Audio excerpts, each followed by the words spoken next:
It's time for another Dice Tower review with Z. Garcia.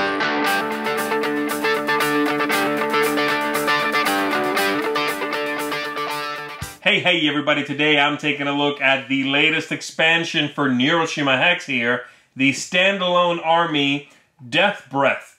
Death Breath here is, as the back of the box tells us, as the theme implies, it is a virus, a terrifying virus, it says, which is spreading forth and it infects every living thing, changing them into brainless, bloodthirsty beasts. Sounds very much like zombies, doesn't it? Well, that's pretty much what you're getting here, a zombie-themed army in Neuroshima Hex. So what do I think of it? Well, we're going to get to that in just one second, but before I do that, I do want to mention I will not be going over the rules to Neuroshima Hex. If you need to know that, please go watch our video on that topic. I'm just going to give you a quick look at how the army operates, some of the units, and the general feel of the whole thing. So here we go. Death Breath. Death Breath.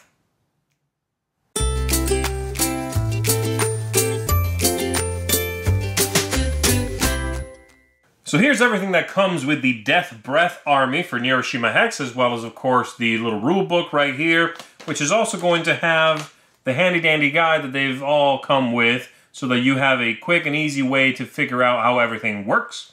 The main idea behind this army is quite simple. Zombies. That's what these are all about.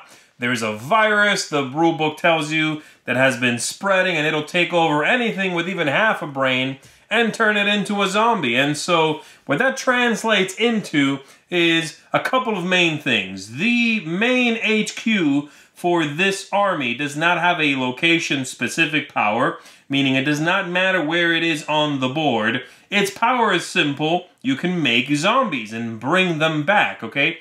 And so the implications of that are that whenever one of your creatures on the board, whether it be a module or not, a warrior or a module, okay, whenever that dies, you put it in your zombie pool somewhere off to the side, and then every time you kill one of the opponent's pieces, you mark it momentarily. You can use one of the wound markers there, and at the end of that fight, you're going to populate those places with zombies from that zombie pool, as long as you have any.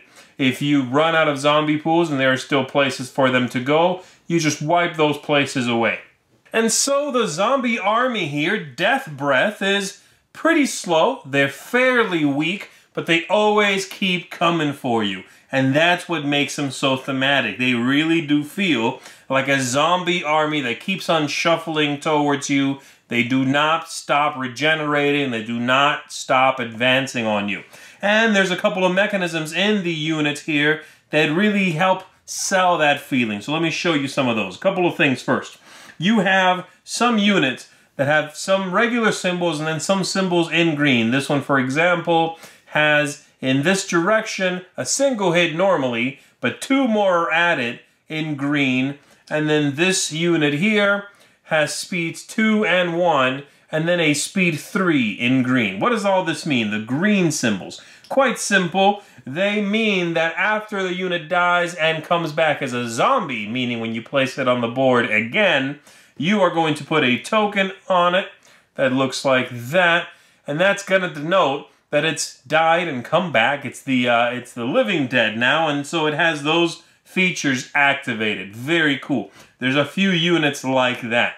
Some of the units also have what's called charge, which is a little symbol marked on them, which means every time you kill something on the board, you can march into its place. This allows you to, again, have that onslaught on the enemy, especially their HQ. If they surround that HQ, you can advance upon it and move their armies out of the way as you get in there and start doing some serious damage. Very much like that as well. And then lastly, one big thing is the tentacles. On many of these units have tentacle symbols. They work very much like nets, but only one tentacle can be active at a time. And so it's a little bit weaker than nets, but it is on several of the units, so you can decide who should be using the tentacles at any given moment.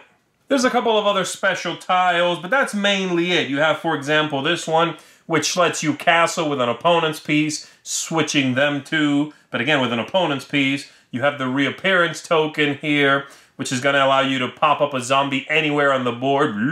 They just show up. And a couple of other things like that, but that's mainly it. Zombies. That's what you're getting. You won zombies in Neuroshima Hex. This is the army for that. I'm a huge fan of Neuroshima Hex. I'm a huge fan of post-apocalyptic themes. And I like zombies. And so when I found out what this army was, I was very excited for it. And I really, really like it. This is a fantastic feeling army. The vibe is just right. You know, they really get this feeling of zombies, the idea of them always advancing, never going away. That's very well done. You know, again, they're not necessarily super powerful, but they're always a threat. And I enjoy the way this army plays out. I like the scenarios that it paints in my head. You know, I'm the kind of player for Neuroshima Hex that gets into the theme. If you don't do that, the game can come across very abstract. But if you allow that theme to come through, you're going to make that experience much more rich for yourself. And I think this army helps that even more. Really neat. Love it. It's fantastic. Zombies in Neuroshima Hex. There's not a whole lot else I can say here. If this sounds like it's up your alley, definitely check it out. I think it's a neat, original idea that then ties into the game mechanically really, really well. Thumbs up from me. This one certainly gets a seal of excellence, so check it out. If you enjoy Neuroshima Hex at all, put this on your list. Thanks so much for watching the Dice Tower videos. Find more great videos and reviews, as well as our top-rated audio podcast at Dicetower.com. You can also find other great shows at DicetowerNetwork.com. I'm Eric Summerer, and you've been watching The Dice Tower. The Dice Tower is sponsored by Cool Stuff Inc., where you can find great games for great prices. Cool stuff in stock. Check them out at CoolStuffInc.com.